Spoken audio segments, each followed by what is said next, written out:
دین اسلام سے دوری ڈپریشن پیدا کرتی ہے۔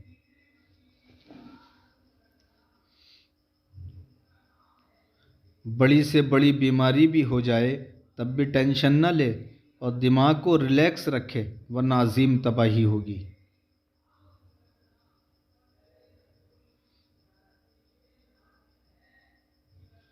اپنے گھر والوں اور رشتہ داروں کو تحفہ دیتے رہیے، اس سے محبت میں اضافہ ہوگا۔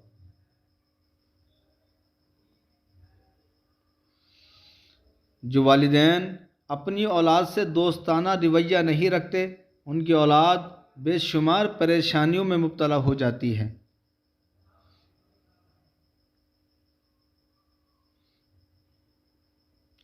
پیٹ بھر کے کھانا کھانا سستی پیدا کرتا ہے۔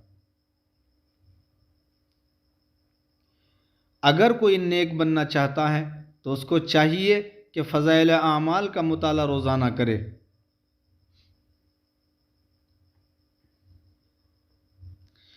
فارغ رہنے سے دماغی امراض کا خطرہ بڑھ جاتا ہے اور دماغ شیطان کا گھر بن جاتا ہے۔